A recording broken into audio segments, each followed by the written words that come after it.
හිතන්න බලන්න කෙනෙක්ට තමන්ගේ හැම දෙයක්ම නැති වුණාම හරියටම පතුලටම වැටුනම මොන වගේ තීරණයක් ගනීවිද? ජීවිතේ තවත් ඉස්සරහට යන්නේ කිසිම දෙයක් ඉතුරු වෙලා නැහැ කියලා හිතෙන වෙලාවක අද අපි කතා කරන්න යන්නේ ඒ වගේ අන්ත අසරණ වෙච්ච මොහොතක භයානක තීරණයක් ගන්න හදන කෙනෙක් ගැනයි. ඈ කල්පනා කළා මේ ජීවිතේ ඉවරයක් කරගන්නේ කොහොමද කියලා. පිස්තෝලයක් නෑ ඒක දරුණු වැඩි. ඒ වගේ ලොකු කලබගෑනියක් මැද්දේ මේක ඉවර කරන්න යාට ඕනුනේ නෑ. එහෙනම් තොණ්ඩුවක්? අපෝ ඒකත් හරියන්නේ නෑ.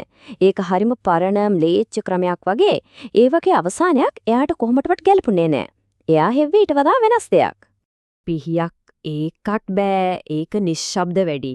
කිසිම සද්දයක් බද්දයක් නැතුව කිසිම දෙයක් උනේ නෑ වගේ හැමදේම ඉවර වෙලා යයි.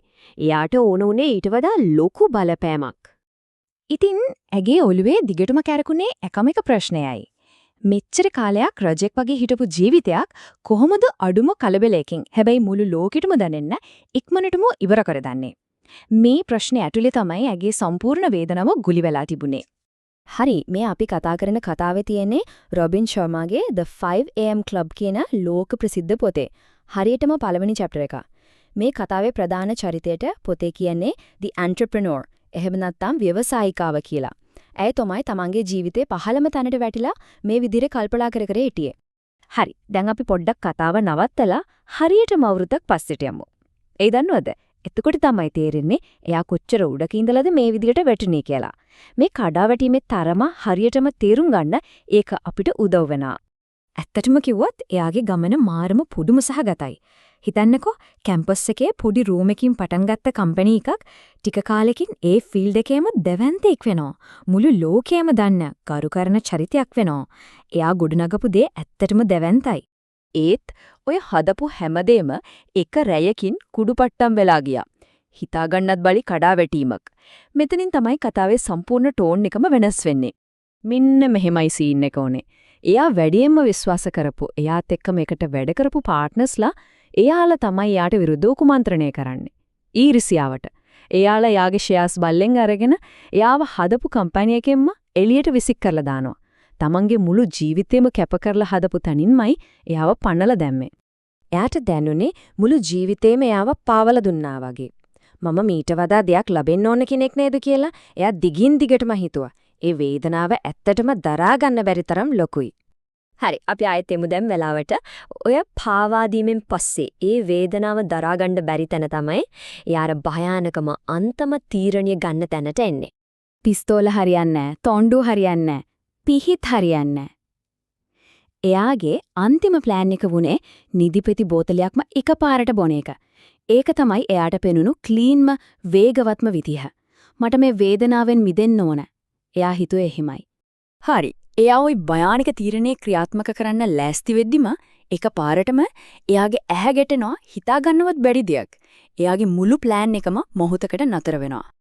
එයාගේ මේසෙ උඩ තිබුණ ටිකට් එකක්. මොකටද දන්නවද? පර්සනල් ඩිවෙලොප්මන්ට් වගේ සම්මන්ත්‍රණයකට. ඒක එයාගේ අම්මා දීපු තෑග්ගක්.